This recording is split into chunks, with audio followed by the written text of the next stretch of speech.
जो चैप्टर हम स्टार्ट करने जा रहे हैं वो है हमारा सॉल्यूशन। तो सॉल्यूशन बेसिकली क्या होता है कि मिक्सचर होता है दो या दो से ज़्यादा कंपोनेंट्स का। अगर हम दो या दो से ज़्यादा कंपोनेंट्स का होमोजेनियस मिक्सचर बनाते हैं तो वो हमारा क्या कहलाता है, सॉल्यूशन कहलाता है। जो बेसिक डेफिनेशन होती है वो क्या होती है,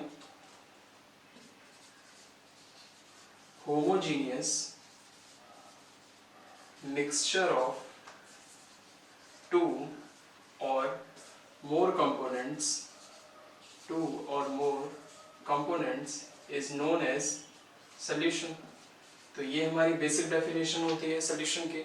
होमोजेनियस मिक्सचर क्या होता है, होमोजेनियस मिक्सचर बेसिकली वो मिक्सचर होता है जिसमें ईच एंड एवरी कंपोनेंट जो है वो इक्वली डिस्ट्रीब्यूटेड होता है थ्रू आउट द मिक्सचर। तो वो हमारा क्या कहलाता है, होमोजेनियस मिक्सचर कहलाता है।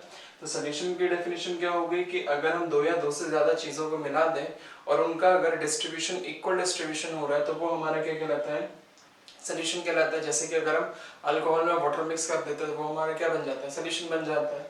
तो अब हम यहाँ पे जो हम सॉल्यूशन पढ़ने वाले हैं वो हम पढ़ने वाले हैं बाइनरी सॉल्यूशन। क्या पढ़ने वाले हैं, binary solution. Binary means two, binary means two. तो यहाँ पे जो हम सॉल्यूशन लेने वाले हैं उनमें एक हमारा सॉल्यूट होने वाला है, एक हमारा क्या होने वाला है, सॉल्यूट, और एक हमारा क्या होने वाला है, सॉल्वेंट होने वाला है। क्लियर है ये चीज। तो सॉल्यूट और सॉल्वेंट क्या होता है, सॉल्यूट बेसिकली वो सब्सटेंस होता है जिसका अमाउंट कम होता है और जिसे हम दूसरे सब्सटेंस में डिसॉल्व करते हैं। समझ में आ रही बात। तो solute is that component of a solution which is present in lesser amount and it dissolves in other component, and solvent is that component of a solution which is present in larger amount in which a solute is gets dissolved। तो basically हम अगर देखें तो solute हमारा कम quantity में होगा, solvent हमारा क्या होगा, लार्ज क्वांटिटी में होगा।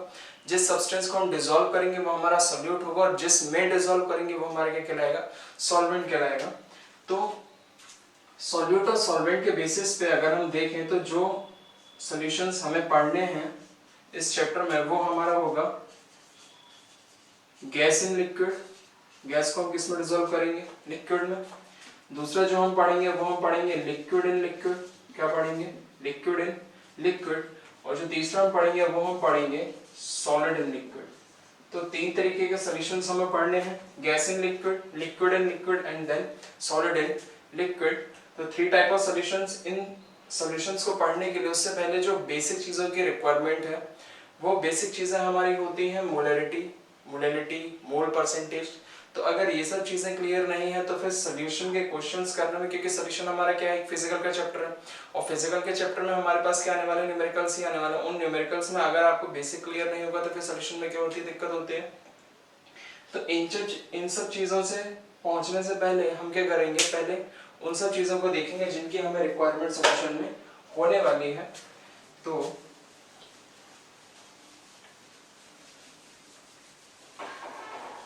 फर्स्ट जो हम देखने वाले हैं वो हम देखने वाले हैं मोलैरिटी। फर्स्ट हमारा क्या है, molarity. Molarity is number of moles of solute dissolved in a liter of solution, dissolved in a liter of solution। तो हम नीचे क्या लिखेंगे, volume of solution in litre. Clear है ये चीज। मोलैरिटी का जो सिंबल होता है वो क्या होता है, कैपिटल एम। तो मोलैरिटी क्या है, number of moles of solute dissolved in volume of solution in litre. तो हमें किसके लेने हैं, नंबर ऑफ मोल्स सॉल्यूट के लेने हैं।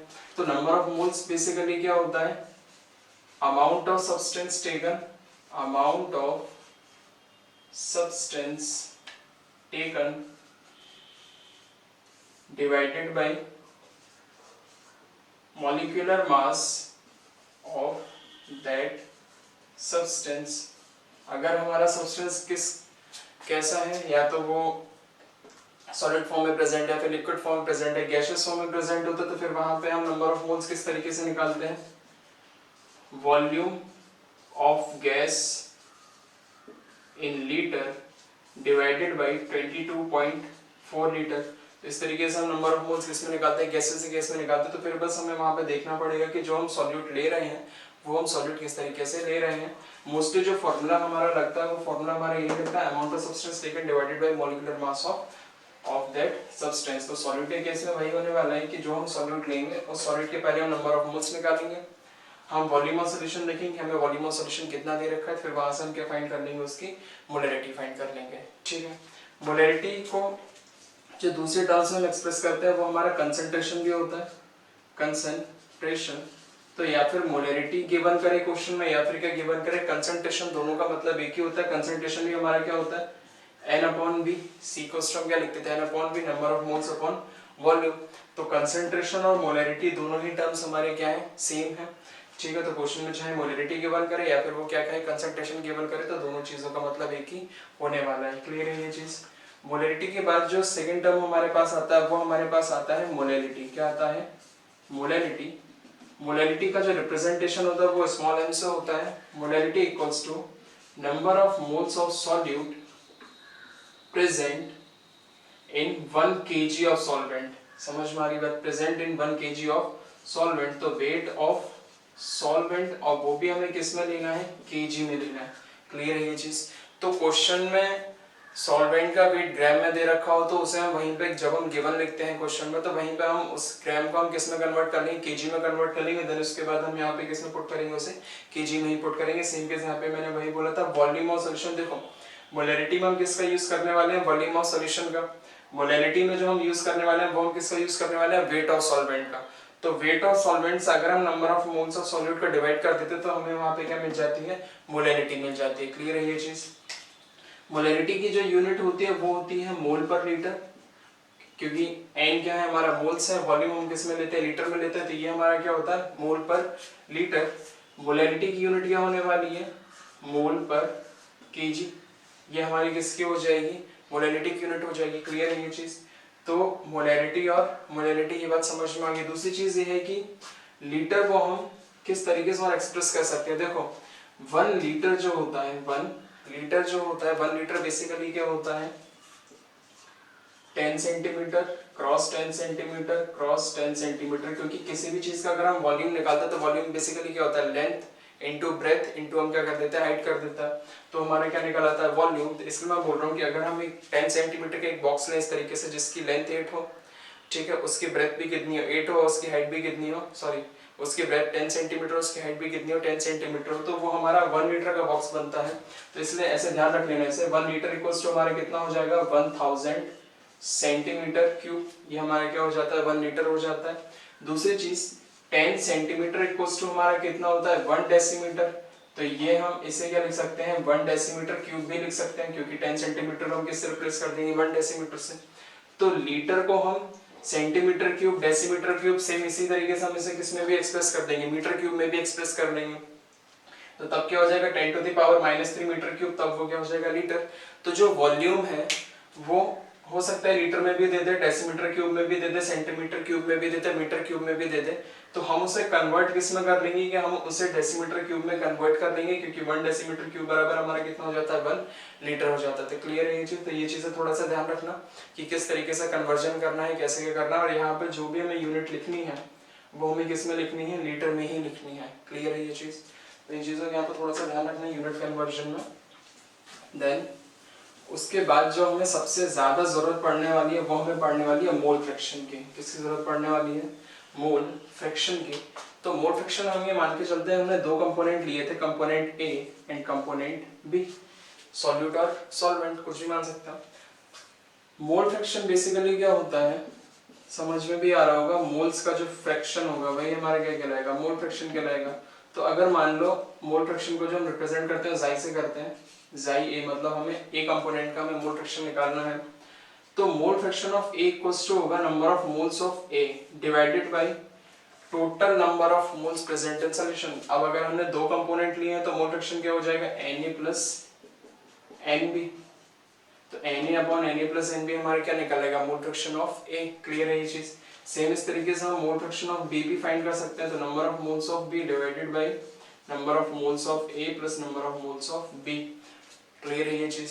दूसरी चीज क्या होती है कि अगर हम इन दोनों का सम कर दें, mole fraction of A plus mole fraction of B अगर हम करते हैं, तो जब दोनों का सम करोगे तो वैल्यू कितनी निकल के आती है, 1 निकल के आती है। तो कई बार बच्चे ऐसा करते हैं कि सर पहले मोल फ्रैक्शन ऑफ ए निकालेंगे, Na upon Na plus Nb। फिर मोल फ्रैक्शन ऑफ बी निकालेंगे NB upon Na plus NB। तो इतना नहीं करना है क्योंकि यहाँ पे तुम्हें दिख रहा होगा डिवाइड करोगे कैलकुलेशन क्या हो जाती है, ज्यादा हो जाती है। तो यहाँ पे बस करना ही है, एक कंपोनेंट का मोल फ्रैक्शन फाइंड करो, उसे 1 में से क्या कर दो, सबट्रैक्ट कर दो, तो अदर कंपोनेंट का मोल फ्रैक्शन वहाँ पे मिल जाता है। और ये फॉर्मूला हमारा काफी ज्यादा यूजफुल होने वाला है। तो XA plus XB equals to हमारा कितना हो जाता है, 1 हो जाता है। तो ये हमारा क्या हो जाएगा, मोल फ्रैक्शन हो जाएगा। देन उसके बाद अब हम देखते हैं मास परसेंटेज पे। मास परसेंटेज में हम ये मान के चल रहे हैं कि कोई भी अगर हमने सोल्यूशन बनाया तो बेसिकली मैं हमने बोला कि हम बाइनरी सोल्यूशन ही पढ़ने वाले हैं, तो दो ही कंपोनेंट होंगे, कंपोनेंट ए और कंपोनेंट बी। तो मास परसेंटेज में क्या होने वाला है, मास परसेंटेज इक्वल्स टू होता है mass of component divided by total mass of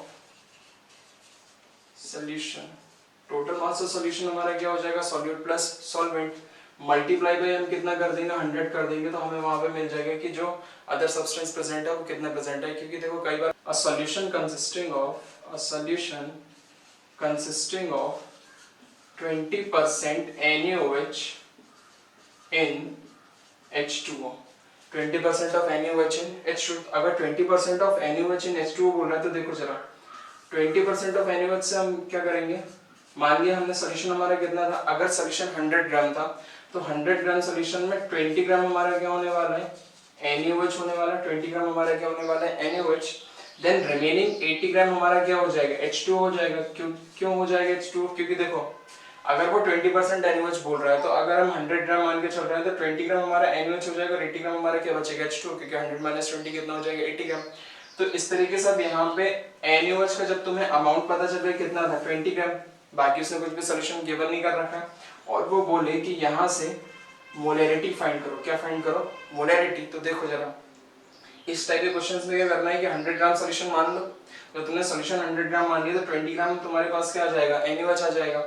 तो अमाउंट ऑफ सॉल्यूट तुम्हें पता चल गया कितना हो जाएगा, 20 divided by molar mass of NaOH। अब molar mass of NaOH sodium का होता है 23 प्लस 16 प्लस 1, तो 20 डिवाइडेड बाय देखो कितना हो जाएगा, ये 23 प्लस 16 कितना हो जाएगा, 39 और प्लस 1 40। तो अब अगर यहाँ से तुमसे नंबर ऑफ मोल्स पूछे जाए तो नंबर ऑफ मोल्स यहाँ से कितना निकाल दोगे, ये कितना आ जाएगा 0.5, तो 0.5 नंबर ऑफ मोल्स आ गए। अब यहाँ से मोलैरिटी फाइंड कर लेंगे, देन वहां से फिर हम क्या फाइंड कर सकते हैं उसका आगे जाके मोलैरिटी। तो इस टाइप के क्वेश्चंस हमारे पास आते रहते हैं, तो वहां पे बस यही ध्यान करना है कि किस तरीके से हम क्वेश्चन को अप्रोच करेंगे। तो ये मैंने छोटा सा एग्जांपल दिया था बस। तो मास परसेंटेज क्लियर हो गया होगा, मास of component upon total mass of solution into 100। इसे हम वेट बाय वेट भी कहते हैं, वेट बाय वेट परसेंटेज, समझ में आ रही बात। या फिर हम इसे वॉल्यूम बाय वेट में हम कैसे लिखेंगे, वॉल्यूम बाय वेट क्या हो सकता है, volume of component divided by weight of solution, तो वो हमारा क्या कहलाएगा, वॉल्यूम बाय वेट कंपोनेंट। या फिर हमारा वॉल्यूम बाय वॉल्यूम परसेंटेज भी आता है, वॉल्यूम बाय वॉल्यूम परसेंटेज में क्या होने वाला है, वॉल्यूम ऑफ कंपोनेंट, जो भी हमें कंपोनेंट का वॉल्यूम दे रखा होगा divided by total volume of solution, तो हमें क्या मिल जाएगा, volume by volume percentage. Clear है ये चीज। तो कई बार इस तरीके से आता है कि 20% विद रिस्पेक्ट टू मास है, फिर with respect to volume present है, तो वहां पे फिर बस यही करना है कि टोटल को 100 मानो, उसमें से 20 हमारा क्या था, सॉल्यूट या फिर सॉल्वेंट जो भी हमें दे रखा, उस तरीके से हम वहां पे क्वेश्चन का अप्रोच कर सकते हैं। तो ये छोटे छोटे चीजें हैं जिनका हमें क्या रखना है, ध्यान रखना है। एक और चीज हमारी आती है, वो होती है हमारी पार्ट्स पर मिलियन, पार्ट्स पर मिलियन, जिसे हम पीपीएम भी कहते हैं। क्या कहते हैं, पीपीएम। देखो 1 मिलियन इक्वल्स टू हो जाए 10 टू द पावर कितना हो जाएगा, 6 हो जाएगा, समझ में आ रही बात। तो पार्ट्स पर मिलियन में कुछ नहीं होने वाला, फिर से वही है, mass of component upon total mass of solution into 10 to the power हम कितना कर देंगे, 6 कर देंगे, तो हमें ये क्या मिल जाएगा, पीपीएम मिल जाएगा। क्लियर है ये चीज। तो पीपीएम बेसिकली हम उन चीजों के लिए पार्ट्स पर मिलियन यूज करते हैं जो बहुत ज्यादा कम अमाउंट में डिसॉल्व हो रही है, तो हम उनकी यूनिट को काफी ज्यादा एक्सप्रेस करने के लिए, मतलब अगर पार्ट्स पर मिलियन का मतलब समझ लो एक तरीके से, मतलब वन कंपोनेंट प्रेजेंट है 10 टू द पावर 6 में, समझ में आ रही बात। तो अगर हम 10 टू द पावर 6 का मल्टीप्लाई कर देंगे तो हमें 1 मिलेगा, तो वो 1 हमें दिखाई देगा। अब अगर हम लिखें 0.0000001, तो वो एक बहुत ज्यादा छोटी क्वांटिटी है। क्लियर है ये चीज। तो जहां पे सॉल्यूट बहुत कम डिसॉल्व हो रहा है, उनके केस में हम पार्ट्स पर मिलियन या फिर हम पार्ट्स पर बिलियन का भी यूज कर लेते हैं। क्लियर है ये चीज। तो उन चीजों को ध्यान रखना। पार्ट्स पर मिलियन बेसिकली बहुत छोटी क्वांटिटी है, उससे बस ये है कि न्यूमेरिकल वैल्यू उसकी थोड़ी ज़्यादा हो जाए, इसलिए हम पार्ट्स पर मिलियन में क्या कर देते हैं, एक्सप्रेस कर देते हैं। क्लियर है ये चीज़? तो ये तो हुआ बेसिक सोल्यूशन का।